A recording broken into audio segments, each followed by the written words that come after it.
शिवन्या नागिन आलोकी को चुप करवा रही होती है क्योंकि आलोकी के आंसू रुकने का नाम नहीं ले रहे थे।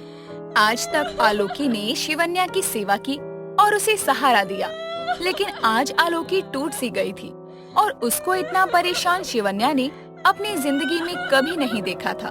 क्या बात है दासी, पूरे एक पहर से तुम रोई जा रही हो।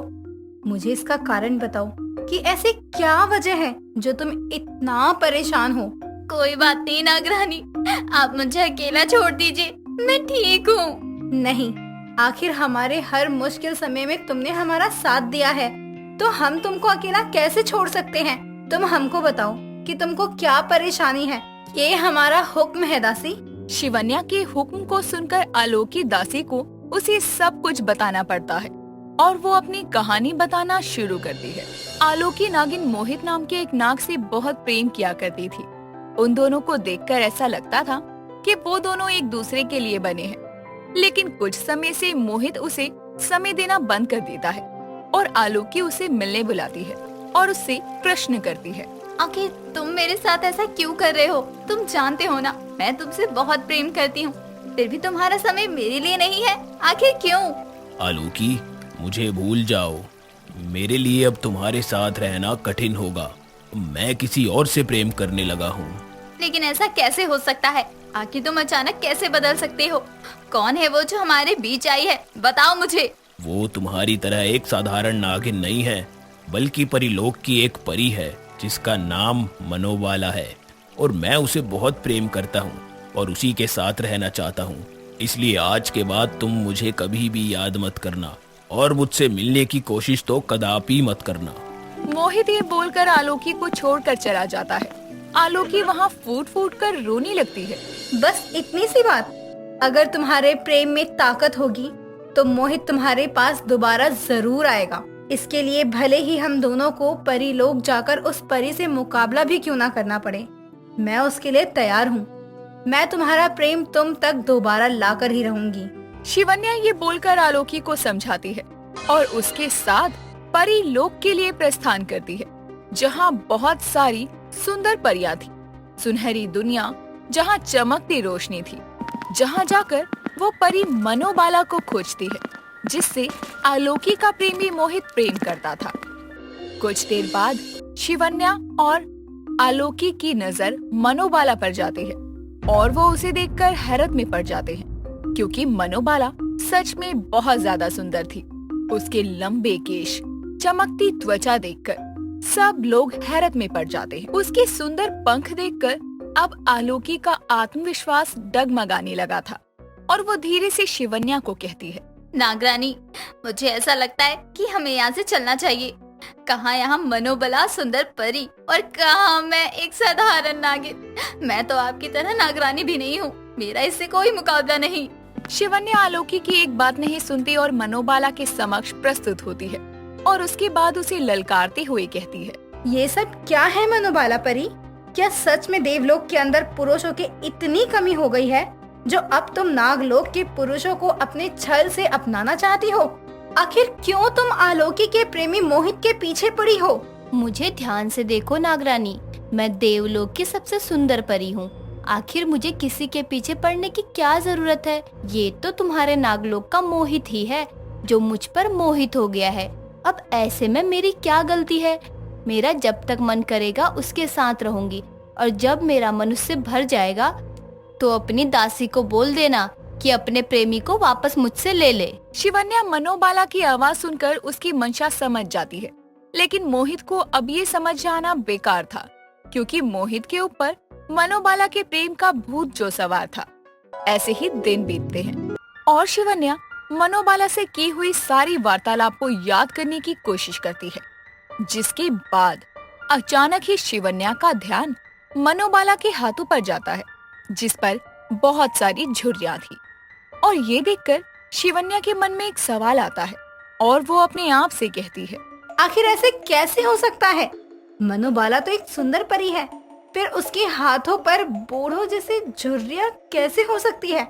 जरूर इसके पीछे कोई ना कोई राज है जिसका मुझे पता लगाना होगा। शिवन्या ये बोलकर जादुई गोले से परी लोक को देखने लगती है, जहाँ पर वो देखती है कि मोहित परीलोक में मनुबाला से मिलने के लिए आया है और उन दोनों को देखकर शिवन्या को बहुत बुरा लगता है, क्योंकि वो आलोकी को अपनी सखी मानती थी।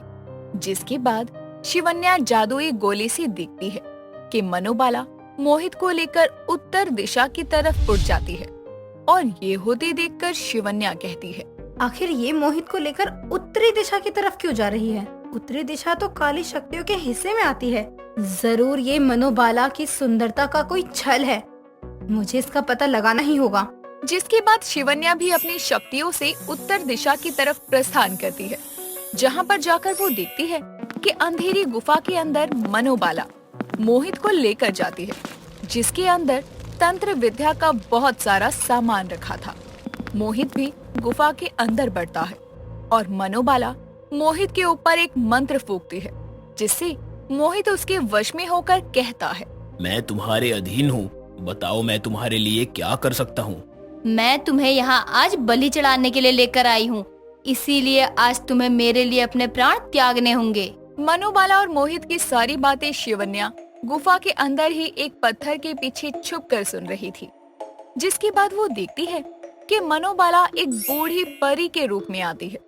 जैसे ही मोहित उसके लिए खंजर से अपने गले पर वार करने को होता है, तो शिवन्या बीच में ही मोहित को जोरों से आवाज लगाती है, मोहित नाग, रुक जाओ। शिवन्या की तेज आवाज सुनकर मोहित पर हुआ वशीकरण टूट जाता है। जिसके बाद वो होश में आता है और अपने सामने मनोबाला को ना पाकर बल्कि उसकी जगह एक बूढ़ी परी को देखकर वो हैरत में आ जाता है और कहता है, नहीं, ये कैसे हो सकता है? मेरी मनोबाला तो एक जवान और खूबसूरत परी थी और तुम तो एक बूढ़ी परी हो। आखिर ये सब क्या हो रहा है? कोई बताएगा मुझे?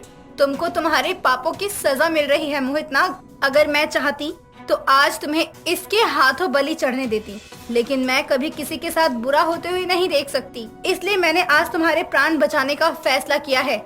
इसको यहाँ से बचाकर तुम जब लेकर जाओगी, जब तुम यहाँ से जा पाओगी। एक बार जो मनोबाला के चंगुल में फंसा है तो उसे कोई नहीं बचा सकता। पर तुम हो कौन और ये सब क्या कर रही हो? बताओ मुझे। हाँ, आखिर क्यों नहीं, मरने वाले की आखिरी इच्छा तो मैं पूरी कर ही सकती हूँ। तो सुनो, मैं एक खूबसूरत परी थी, लेकिन हर इंसान का रंग, हर नाग नागिन का और एक परी का अंतिम दिन आता है। ऐसे ही मेरा भी अंतिम दिन नजदीक था। मैं बूढ़ी हो रही थी और मेरी शक्तियाँ और सुंदरता भी खत्म होती जा रही थी, लेकिन मैं नहीं मरना चाहती थी और ना ही बूढ़ी होना चाहती थी। इसीलिए मैंने शैतान से हाथ मिला लिया और शैतान ने मुझे कहा कि अगर मैं हर पूर्णमासी की रात को एक प्रेमी की बलि दूंगी तो मेरी सुंदरता ऐसे ही बरकरार रहेगी। इसीलिए मैं कभी पृथ्वी लोक, कभी देवलोक तो कभी नागलोक से एक प्रेमी बनाती हूँ और उन सब की बलि देती हूँ। और आज पूर्णमासी की रात है और मेरा शिकार तू है। हा हा हा हा हा हा हा हा। मोहित मनोबाला की सच्चाई सुनकर बहुत ज्यादा घबरा जाता है और जैसे ही मनोबाला फिर से उस खंजर से वार करने को होती है, तब शिवन्या उनके बीच आ जाती है और मनोबाला पर एक हमला करती है। नागिन और परी की इस लड़ाई में दोनों एक दूसरे पर भारी पड़ रहे थे।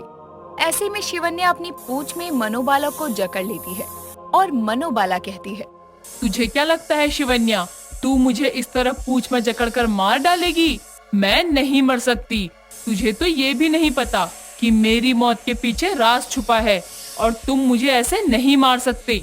भले ही मुझे तेरी मौत का राज ना पता हो, भले ही मैं तुझे मार ना पाऊं, लेकिन तुझे कमजोर जरूर कर सकती हूँ। एक परी के लिए उसकी सबसे बड़ी ताकत उसके पर होते हैं और बिना पर के तू कहीं भी उड़कर नहीं जा सकती, वापस अपने परीलोक भी नहीं।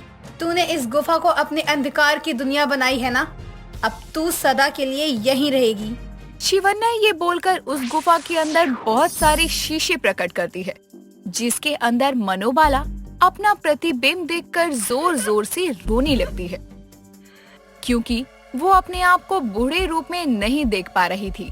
जिसके बाद शिवन्या अपनी शक्तियों से मनोबाला के दोनों परों को काट देती है और उनको जलाकर राख कर देती है और मोहित के साथ गुफा से बाहर आ जाती है और एक बड़े से पत्थर को अपनी शक्तियों से उठाकर उस गुफा का द्वार बंद कर देती है और मोहित को लेकर अब नागलोक आती है, जिसके बाद मोहित शिवन्या से हाथ जोड़कर अपनी गलतियों की माफी मांगता है और शिवन्या कहती है, अगर माफी मांगनी है तो उससे मांगो जिसके तुम असल में गुनहगार हो। अगली सुबह जब आलोकी नागवन में अकेली टहल रही थी, तभी वहाँ नाग मोहित आता है और वो इस बात से अनजान थे कि शिवन्या उन दोनों को छुप कर देख रही थी। मोहित आकर आलोकी से कहता है, मुझे माफ कर दो आलोकी, मुझे एहसास हो चुका है कि तुम मेरी सच्ची जीवन साथी हो। मैं तुमसे प्रेम करता हूँ और विवाह करना चाहता हूँ। मैं तुम्हारे बिना नहीं रह सकता। मुझे अपना लो, मुझे स्वीकार कर लो आलोकी। नहीं मोहित, अब कदापि ये नहीं हो सकता। मुझे तुम्हारी जरूरत थी, तुम मुझे छोड़ के चले गए और आज तुम मेरे पास वापस आए हो। तुम्हारे जाने के बाद मुझे बहुत पीड़ा सहन करनी पड़ी है, लेकिन मैं तुम्हारे बिना रहना सीख गई। जो मुझे उस दिन छोड़कर जा सकता है वो तो कभी भी छोड़कर जा सकता है। मैं तुम्हारे साथ नहीं रह सकती, मुझे माफ कर दो। मोहित के रोने और मिन्नतें करने के बाद भी आलोकी मोहित नाग का प्रेम स्वीकार नहीं करती, जिसके बाद मोहित वहाँ से चला जाता है। शिवन्या आलोकी के सामने आती है और दोनों गले मिलते हैं। इस तरह नागिन आलोकी का विलाप भी खत्म करती है और नागिन और परी की लड़ाई में अब नागिन विजय भी हासिल कर चुकी थी।